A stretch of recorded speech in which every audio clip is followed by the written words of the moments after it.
Salam, CTF Azərbaycan kanalının dəyərli izləyiciləri, sizləri növbəti bir CTF həllində salamlayıram. Deməli, bu günlərin biz Toppo adında bir virtual maşın üzərində CTF həll edəcəyik, bayrağı ələ keçirməyə çalışacağıq. Deməli, bu virtual maşın yerləşir Vulnhub saytında. İndi açılsa mən sizə göstərim. Bir müddət qabaq, təqribən bir 15 gün falan olar. Vulnhub saytı nə üçünsə işləmirdi, bilmirəm səbəbini, amma indi normaldır, fəaliyyət göstərir. İstəsəniz buradan yükləyib özünüz də yoxlaya bilərsiniz bu virtual maşını. Gəlin başlayaq, amma başlamadan öncə sizə bir məlumat, bir də xəbərdarlıq etmək istəyirəm. Yəni bir məlumatım olacaq, bir də xəbərdarlıq olacaq.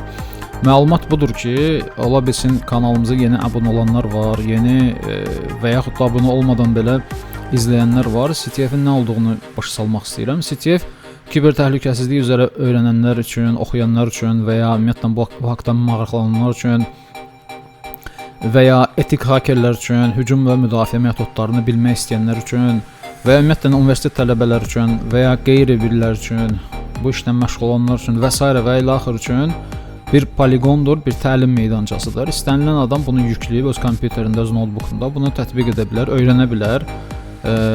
Yəni bu tam qanuni, tam icazəlidir. İstəsəniz yəni özünüz istənilən səviyyədə yüngül, asan, başlanğıc, çətin, orta və s.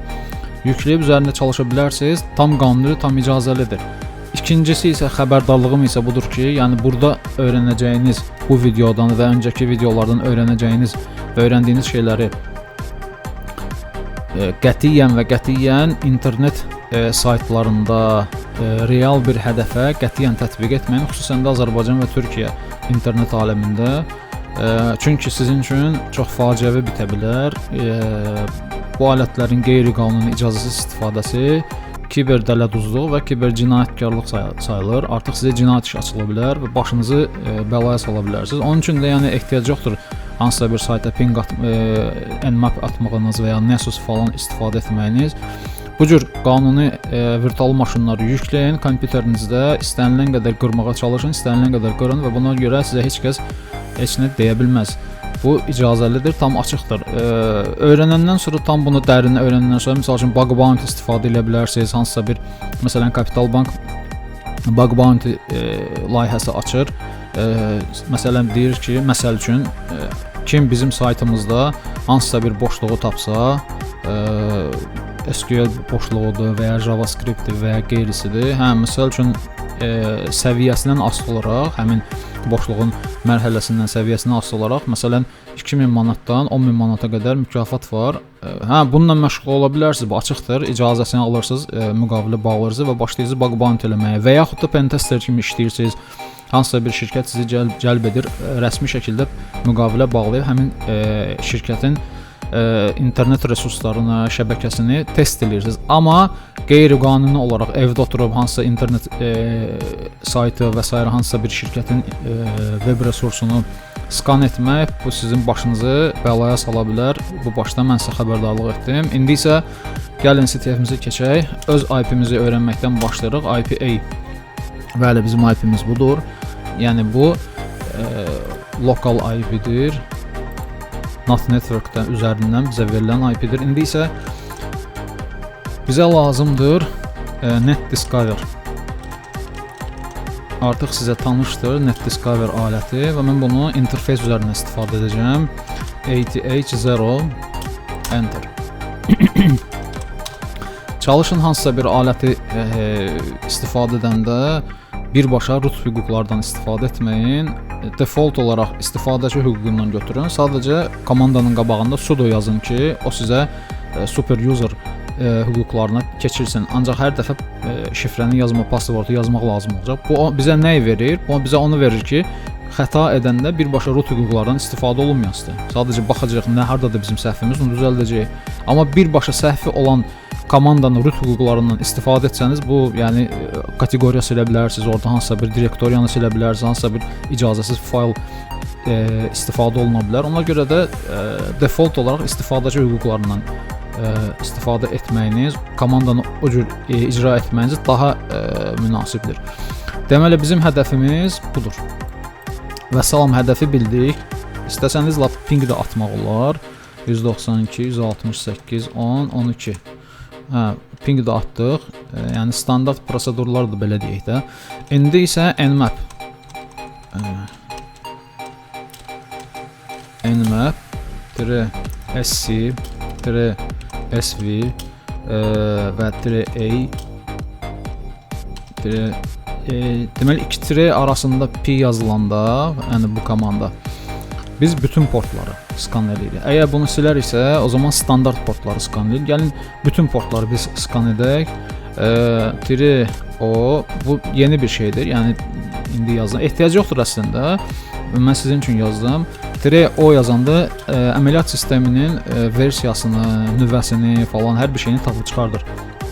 192, 168, 10, 12 və sonunda timingi 5 qoyaq ki, tez skan eləsin, yəni gözləməyək də. Yəni burada mən bir şey unutdum. Onu sudo yazmaq. Və salam. Enter. Əslində sudo yazmağa ehtiyac yox idi. Nmap belə yəni sıravi istifadəçi adından da işə düşür. Amma yenə də yazdım.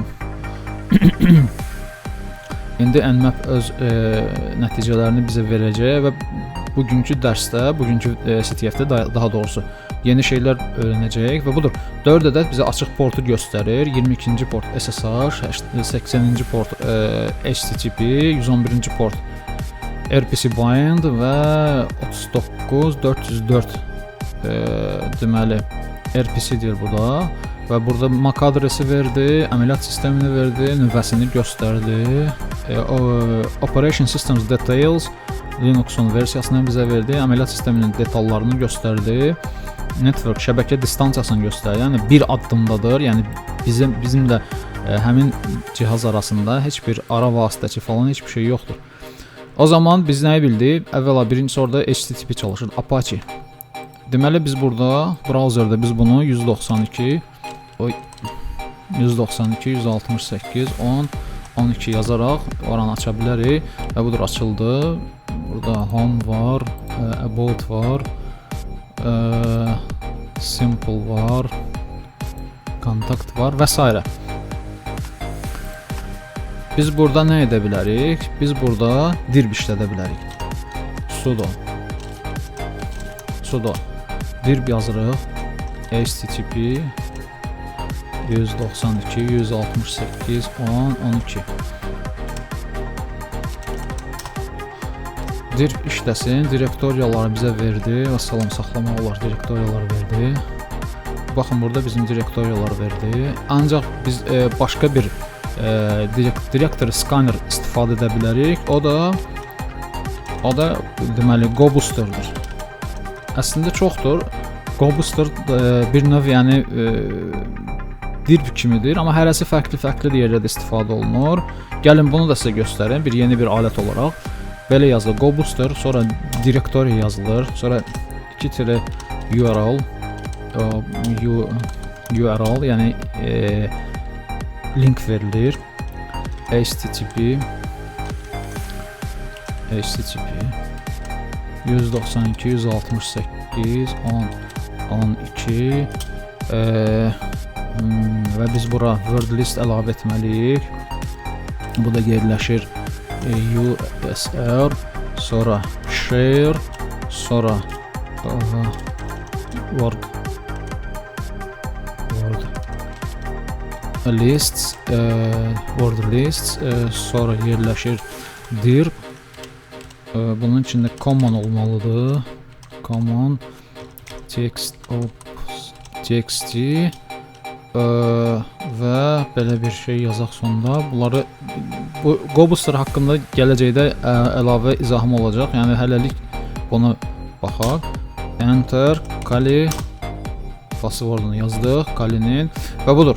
GoBooster işini bitirdi. İndi gəlin müqayisə edək dirblə. Deməli dirb burada bizə nə tapdı? Image direktoriyasını tapdı, CSS tapdı, sonra lisenziya tapdı, mail manualı və s. Görək bəs GoBooster'da nə tapdı? GoBooster'da eyni şeyləri tapıb bizə burada əsas gözümüzə dəyən nədir? Ki orada nəsə faydalı bir şey ola bilər. Admin bizə daha maraqlı gəlir. Yəni bir belə deyək də bir etik hacker kimi. Admin yazırıq və enter. Görə burada nə var? Burada bizə notes bir qeydlər var. Açaq görə bu qeyddə nə var? Deməli burada nədir? Bunu böyüdüm. Oxunası vəziyyətdə gəlsin. Not to myself. Mənim üçün bir qeyd. Deməli mən şifrəmi dəyişmək lazımdır. Çünki is too outdated. Yəni çox köhnəli. Deməli bu bizim şifrəmizdir. Onu biz kopya edirik. Baxın burada mən əvvəlcədən yaratmışdım. Ki bir də vaxt itirməyək. Password şifrənin belə deyək word listi və loginin word listi. Bu biraz şübhəlidir ki, yəni niyə burada ortada TED var, rəqəmlər var falan. Ona görə də bunu mən bura qoydum başdan və bir-bir arasını ayırdım ki, brute force gedəndə bunların hərəsindən ayrı-ayrı variant olaraq istifadə etsin. Browser aşağı göndərmək olar. Artıq bizim burada bir işimiz qalmadı. İstəyirsiniz ayrıca bir səhifə açaq. Sudo. İndi brute force etməliyik. Nəyi brute force etməliyik? Gəlin bir baxaq. Bizim burada SSH portumuz var. Deməli biz SSH protokolu ilə qoşula bilərik. OpenSSH 6.7 versiya var Debian. O zaman biz bunu brute force eləməliyik. Yəni biz ehtimalları yoxlayaraq bir-bir ona girişi qazanmalıyıq. Deməli biz istifadə edəcəyik Gydradan. Bu çox güclü bir alətdir, brute force alətidir. Yəni istənilən şey burada brute force eləmək olur. Və L öncə gəlin belə deyək CD desktop'a gedək ki, birbaşa adres yazmayayım və niyə desktop'a girdim, onu deyəcəm sizə. Baxın burada yerləşir top login və top password.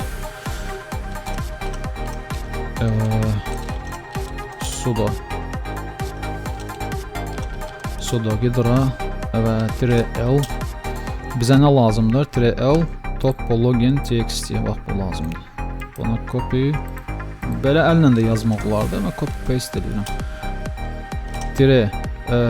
Böyük P. Böyük P də bizim passwordumuzdur.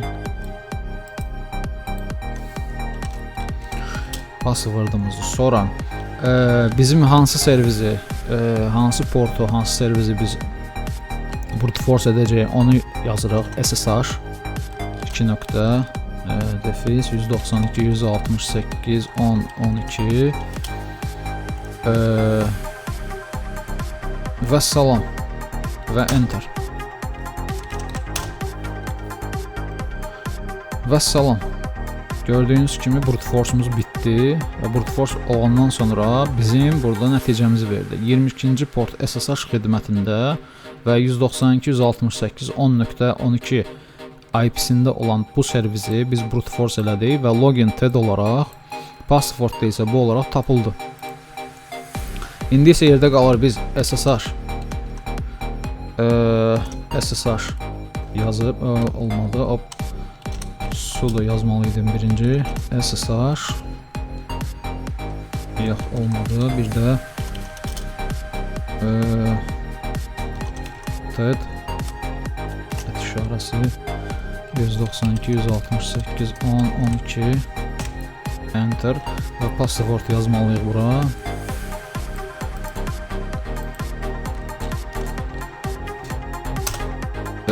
Və salam. Biz deməli brute force elədik, girdik SSH-la, SSH portu biz brute force elədik, girdik həmin serverə. İndi təsəvvür edin bu hansısa bir serverdir. İndi ID-sinə baxaq, bunun ID-si nədir? Sıradan istifadəçi TED-dir və biz hardayıq? ls-l arxaya çıxaq, ls TED-in içində və yenə ls ana kateqoriya girdik və burada bizim root var. Böyük ehtimal elə bizim root flagimiz də, root bayrağımız da bunun içindədir. Gəlin bir yoxlayaq, hərçənd ki, yəni icazə verməyəcək. Permission denied, yəni hüquqlar məhduddur. Bizim ora girməyə hüququmuz yoxdur. Niyə? Çünki biz root hüquqları qazanmamışıq hələ. Bu gün sizə bir find, mən burada qoymuşam, bundan pastayanlı daima istifadə edirəm. Find komandasının privilege escalation, yəni hüquqların yüksəltmə komandasıdır. Mən bunları qeyrisini deməyəcəm, ancaq bunu göstərəcəm sizə. Yəni nəyə görə? Bunu bura qoyduq və enter. Bir çox şey tapdı. İndi nədir bu? Permission dened yazılan şeylərin bizim istifadə etmə hüququmuz yoxdur. Yəni TED olaraq biz onu aça bilmərik. Ancaq bizə nə lazımdır? Bizə hansıları istifadə edə bilərik? İndi qalxırıq və burada baxırıq. Bir-bir bunlara baxa-baxa qalxırıq. Yəni bunları biz öz hüquqlarımızla, TED hüquqları ilə, amma root səviyyəsində istifadə edə bilirik. Bizə burada nəyə baxırıq? Python 2.7 və başqası lazım deyil bizə. Deməli Python skriptlərini biz TED-in terminalında, TED olaraq terminalda ancaq root hüquqları ilə istifadə edə bilirik. O zaman bizə nə lazımdır? Bizə lazımdır clear. Bunu silim. Bizə lazımdır Python üzərindən hüquq yüksəltmək. Və buna bizdə köməklik edəcək getfio bin. Bu sayt hakerlər tərəfindən və ya CTF həll edənlər tərəfindən çox geniş istifadə olunur. Çox gözəl saytdır. Bura yazırıq Python. Python yazan kimi də çıxdı. Shell almaq üçün. Baxın, bu shell almaq üçündür. Ancaq yəni bir şərtlə ki, Python skriptlərini, Python komandalarını biz root hüquqları ilə TED-in terminalında TED üzərindən istifadə edə bilərik. Bunu bura qoyuruq və enter və salam. Yəni bu qədər asan. ID who am I? Root və salam. Hardayıq biz? ls və keçək cd root ls cat flag txt və salam dostlar. Bu günlərimdə bir CDF-i beləcə həll etmiş olduq. Congratulations, təbriklər. There is your flag. Bu sizin bayrağınızdır. Bu da bu bizim bayrağımızdır. Top bu. Bir daha dostlar xəbərdarlıq edim ki, yəni qətiyyən heç bir real sayta bu şeyləri istifadə etmək olmaz. Başınız böyük bəlaya düşər. Ona görə də belə CTF-ləri həll edin, öyrənin, real şəkildə sertifikatlar alın. Rəsmi olaraq şirkətlərdə misal üçün işləyə bilərsiniz, kiber təhlükəsizlik mütəxəssisləri falan. Qeyri-qanuni qətiyyən heç bir şey etməyin. Bir şey də vurğulayım. Bu terminalı biz daha uyğun formaya gətirə bilərdik. Yəni daha gözəl bir formaya gətirə bilərdik ki, oxunması falan uyğun olsun. Amma məncə biz flagı oxuduq, root hüquqları qazandıq. Artıq hər şey əlimizin içindədir. Məncə uzatmağa çox incəliyinə getməyə ehtiyac yoxdur. Zaten bugünkü videoda mən 18 təqribən 20 dəqiqə içərisində 20-25 dəqiqə və yaxud 20 dəqiqə içərisində çox yeni şeylər göstərdim. Bunları öyrənsəniz, bunları başa düşsəniz çox böyük bir nailiyyət olar. İrəlidəki dərslərdə bunları daha belə deyək, dərindən öyrənəcəyik. Terminalda necə işlənilir, SSH necə açılır, sonra FTP servis nədir, SSH nədir, HTTP nədir, HTTPS nədir, Samba nədir və s. və ilə axır. Bunlar nəyə görə istifadə olunur və bizə CTF-lərdə bunlar lazım olacaq. Dostlar, necə deyirlər, özünüzə müğayət olun. Yeni videolar gələcək, qarşıdadır hər şey. Yeni formatda keçməyə hazırlaşıram. Yaxşı olacaq hər şey. Özünüzdə müğayət olun və sonda bir şey mütləq unutmayın. Heç bir sistem mükəmməl deyil. Hər bir sistemin boşluğu vardır. Gələn videolarda görüşənədək.